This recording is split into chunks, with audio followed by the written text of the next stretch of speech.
जो पार्टियां बाबा साहब को हमेशा कोसती चली आई हैं, जिन्होंने उनके जीते जी अर्थी निकालने का काम किया था, आज उसी पार्टी के मुखिया, आज उसी पार्टी के हिंदू हृदय सम्राट नेता उत्तर प्रदेश के चुनाव के मद्देनज़र जहां पर 403 विधानसभाएं हैं, तो 403 करोड़ रुपए का बजट पास करके बैठे हुए हैं, सिर्फ इसलिए कि बाबा साहब भीमराव अंबेडकर की मूर्तियों का जीर्णोद्धार हो, वहां उनका सौंदर्यीकरण हो, उनकी मूर्तियों पर छत्र चढ़ाया जाए। अरे भैया, छत्र चढ़ाने की आवश्यकता नहीं है, आपसे कोई छत्र नहीं मांग रहा है, आपसे संविधान मांग रहा है। जो संविधान को तार तार करने की आप ये नाकाम कोशिश में लगे पड़े हैं, जो आपने मनुवादी सोच को बढ़ावा दे रखा है, उस सोच को घटाने की जरूरत है, छत्र चढ़ाने की जरूरत नहीं है। 403 करोड़ रुपए की जो आपने ये सौगात दी है, इसे आप वापस ले लीजिए, लेकिन बहुजनों का तो उत्थान करिए। बहुजन जो है वो दर दर भटक रहा है, पीड़ित और ज्यादा पीड़ित हो रहा है, उत्पीड़न और ज्यादा बढ़ता जा रहा है बहुजन समाज के ऊपर। आप देखिए प्रताड़ना कितनी ज्यादा बढ़ रही है, बेटियों को जिंदा जलाने की कोशिश हो रही है, बेटियों के साथ बलात्कार हो रहे हैं, बहुजन समाज के युवकों को मार दिया जा रहा है,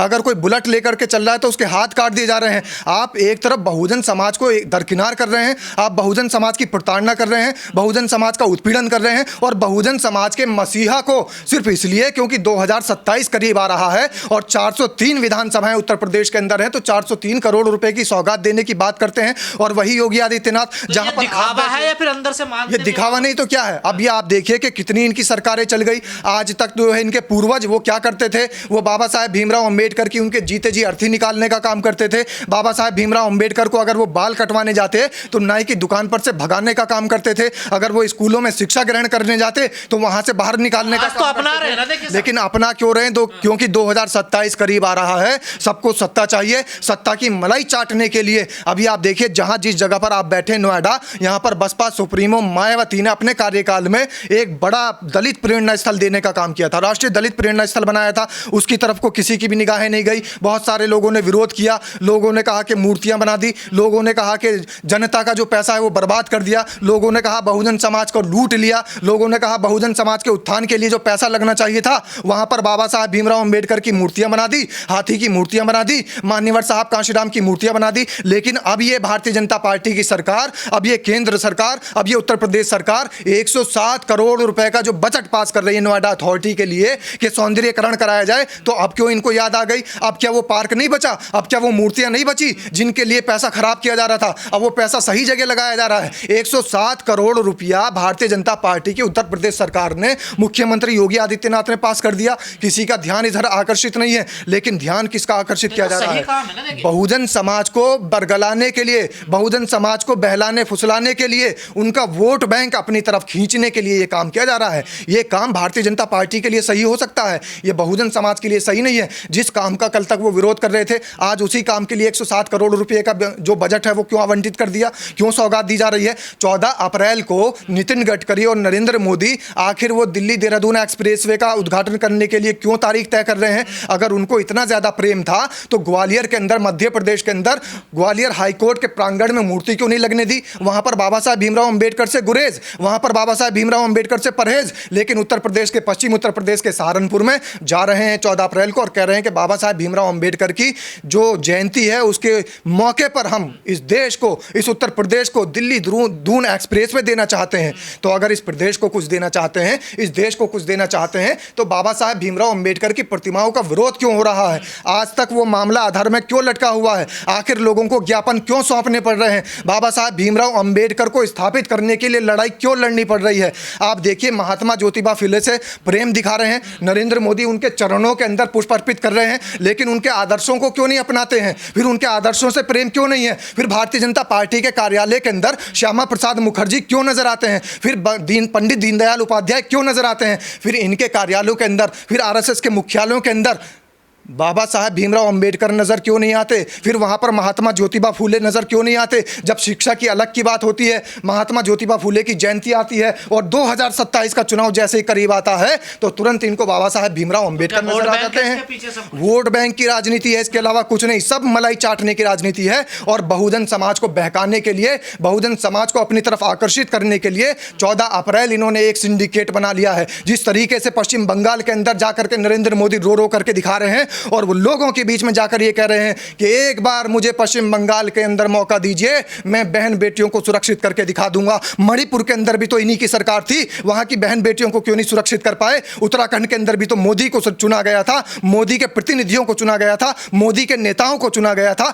वहां पर इन्होंने बहन बेटियों की सुरक्षा क्यों नहीं करके दिखाई? जहां जाकर के बोल रहे हैं कि घुसपैठ बंद कर देंगे, एक बार आप मोदी को चुन लीजिए। तो इस देश ने कोई इजराइल के राष्ट्रपति, इजराइल के प्रधानमंत्री नेतन्याहू को नहीं चुना, इस देश का प्रधानमंत्री नरेंद्र मोदी है। और भाषण देते समय शायद वो ये भूल जाते हैं कि इस देश का प्रधानमंत्री मैं ही हूं, फिर भी जाकर के पश्चिम बंगाल के अंदर, फिर भी जाकर के न्यू जलपाईगुड़ी के अंदर, फिर भी जाकर के सिलीगुड़ी के अंदर, फिर भी जाकर के असम के अंदर, फिर भी जाकर के पौंडीचेरी के अंदर, और जहां जहां चुनाव है वहां उन राज्यों में जाकर के ये उस जनता से गुहार लगाते हैं कि एक बार मोदी को चुन लीजिए, आपके राज्य की काया पलट कर दूंगा, घुसपैठ बंद कर दूंगा। घुसपैठ के अंदर किसका जिम्मा है? अगर देश के अंदर घुसपैठ हो रही है तो हमारे देश की केंद्र सरकार आखिर कर क्या रही है? हमारे देश के गृह मंत्री आखिर कर क्या रहे हैं? हमारे देश के रक्षा मंत्री आखिर कर क्या रहे हैं? हम कौन सी कह रहे हैं?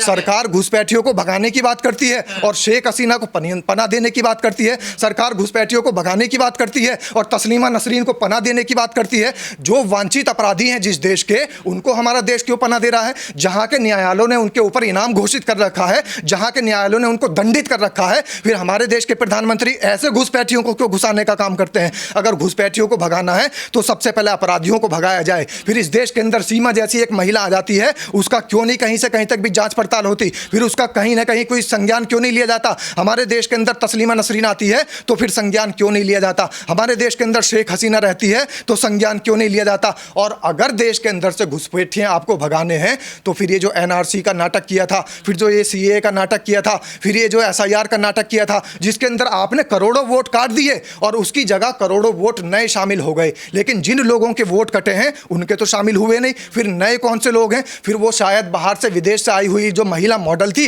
उनके वोट यहाँ पर शामिल हुए हैं। शायद फिर एक घर के अंदर जो 80 और 150 से ज्यादा वोट थे उनके वोट शामिल हुए हैं। तो आपको सरकार के साथ होना चाहिए, आप आलोचना पे उतर जाते हैं सरकार की। सरकार के हम साथ हैं, बिल्कुल साथ हैं, लेकिन बात यह है कि जब नरेंद्र मोदी जाकर के राज्यों के अंदर ये कह रहे हैं कि एक बार मुझे चुन लीजिए, तो सीधे तौर पर नरेंद्र मोदी ये बता दीजिए, क्या पश्चिम बंगाल का मुख्यमंत्री बनना चाहते हैं? अगर मुख्यमंत्री बनने का शौक है तो फिर इस्तीफा दे दीजिए, हम सरकार के साथ हैं। अगर प्रधानमंत्री नरेंद्र मोदी असम में जाकर ये कहते हैं कि मैं काया पलट कर दूंगा, आप मुझे चुन लीजिए, अगर वो राष्ट्रपति शासन इन प्रदेशों में लगाना चाहते हैं, इन प्रदेशों के मुख्यमंत्री बनना चाहते हैं, तो इस्तीफा दे दीजिए, हम सरकार के साथ हैं। मतलब उनका प्रतिनिधित्व होगा ना मुख्यमंत्री? उनका प्रतिनिधित्व जिन स्टेट्स के अंदर है, उनका प्रतिनिधित्व जिन राज्यों के अंदर है, उनके पार्टी के मुख्यमंत्री जिन राज्यों के अंदर हैं, उन राज्यों के अंदर जो ये बातें कह रहे हैं वो वहां पर क्यों नहीं पूरी कर पाए? जो ये वादे यहां पर कर रहे हैं उन राज्यों के अंदर क्यों वादे पूरे नहीं हो पा रहे हैं? सबके सब जितने राजनीतिक पार्टियों के नेता हैं, जितने विरोधी दल के लोग हैं, ये 14 अप्रैल का गीत सिर्फ इसलिए गा रहे हैं क्योंकि बाबा साहेब भीमराव अंबेडकर के नाम पर इस बार राजनीति चल रही है।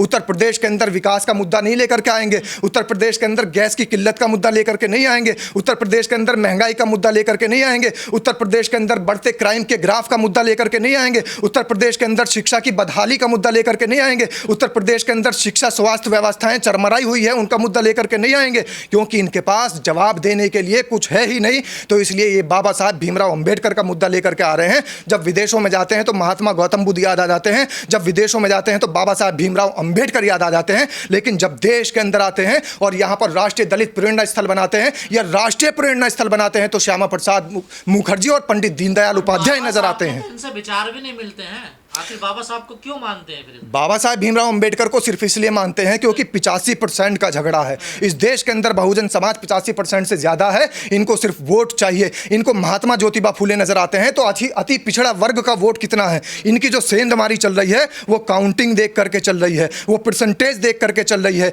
किसका कितना % वोट है, उसी के नेताओं को, उसी के महापुरुष को, उसी के मसीहा को, उसी बहुजन नायक को ये टारगेट करने का काम करते हैं। इनको दिखाई दे रहा है कि 85% समाज से ज्यादा बहुजन समाज है। अगर बहुजन समाज हमारे साथ आया तो हमारी दाल गलेगी, हम राजनीतिक रोटियां सेक पाएंगे, हम मलाई चाट पाएंगे। और अगर इस 85% के अंदर से ये पिछड़ा अगर खिसक गया, ये दलित अगर खिसक गया, ये शोषित अगर खिसक गया, जिसको हमने बहकाया था, जिसको हमने 15 लाख के जुमले में फंसाया था, जिसको हमने नौकरियों के जुमले में फंसाया था, जिसको हमने महंगाई की कम करने के जुमले में फंसाया था, जिसे हमने इस देश के अंदर तमाम ऐसी मूलभूत सुविधाएं देने के लालच के जुमले में फंसाया था, ये सब समझ जाएंगे और ये वोट बैंक हट जाएगा और भारतीय जनता पार्टी की सरकार स्वाहा हो जाएगी।